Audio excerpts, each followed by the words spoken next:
Liz, welcome to my little urban homestead and welcome to Fabric Friday. This is the paper pieced pattern that I did, and I sewed it together, and as you can see the paper's still on it. So what I'm going to do now is sew border on it and take the papers off.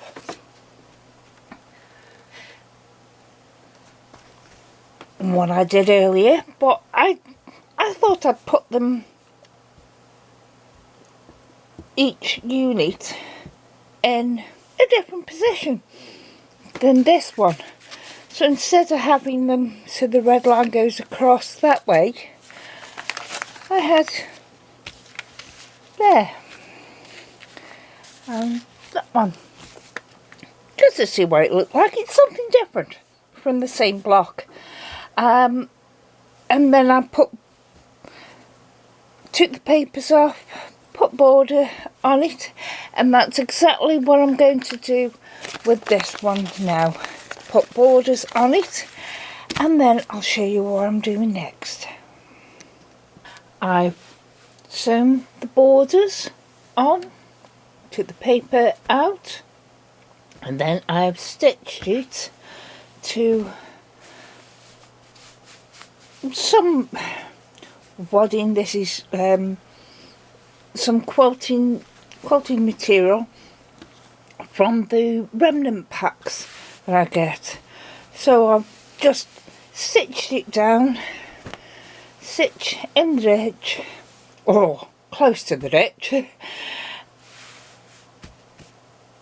And what I'm going to do now, well, what I have done, I have made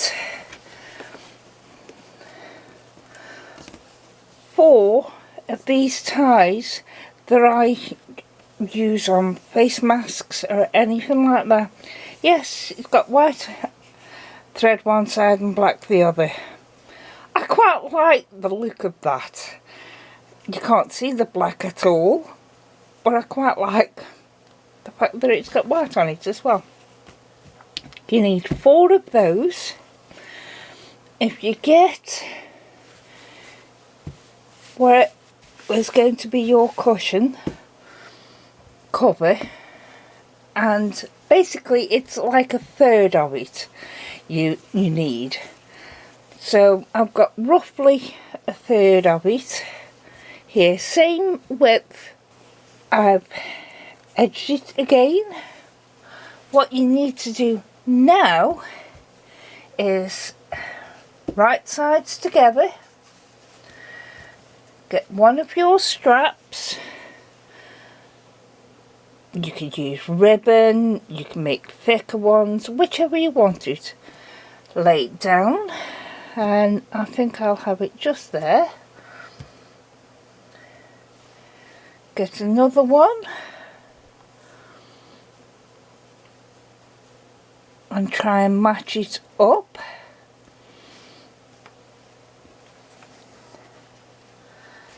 Right side of your little flap goes down next to them.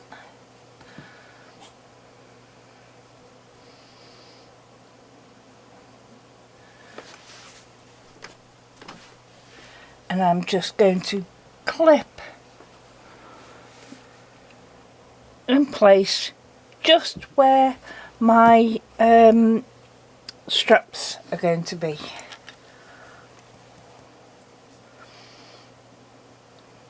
So I'll show you that again. You want them more or less matching up. It doesn't have to be exact because you're tying them. But your strap, lay it down on the right side. Get your other strap, piece of ribbon, whatever it is you're using, and lay that down on the right side. Get your inner flap and lay that over it. Sorry about the noise, Mason's decided to play with toys. And clip them to hold those straps in place, and then sew along here.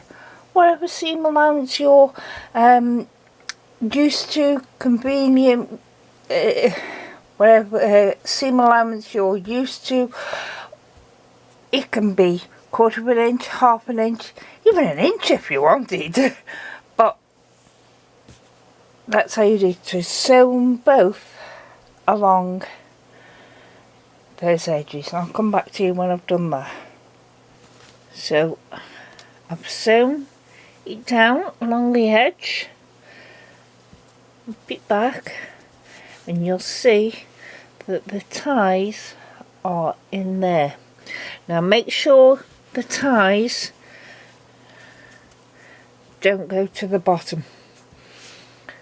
Just fold them up. Get the other side and lay it on. One way to make sure your ties don't go in the way is to actually tie them in a bow, and that'll keep them out of the where you're going to be stitching, out of your way. So there's one side of the cushion cover and the other side of the cushion cover. Line it all up and sew it all the way around, leaving this edge open. And that's what I'm going to do now. I have sewn all the way around, leaving the top open. I've also clipped my corners so it'll be easier to do, and then I'm going to turn it so it's right side out. I'm going to undo the ties now on it.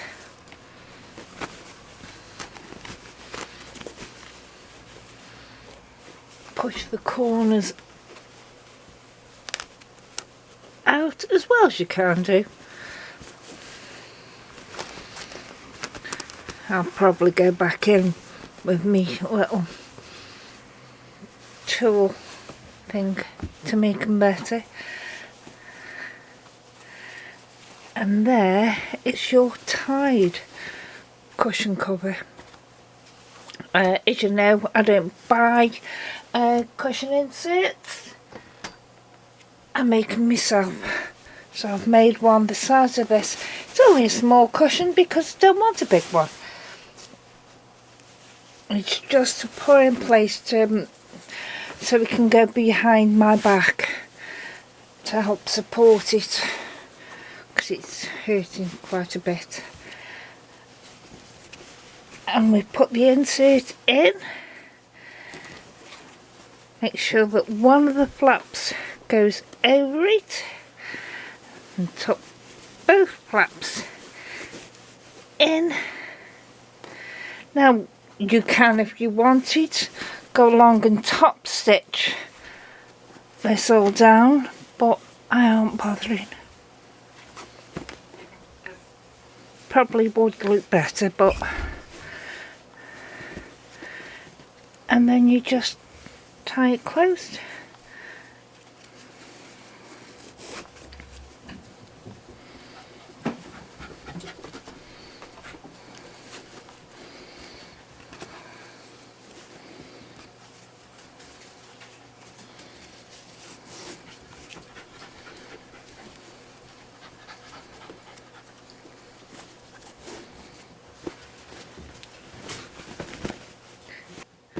And there is the cushion cover.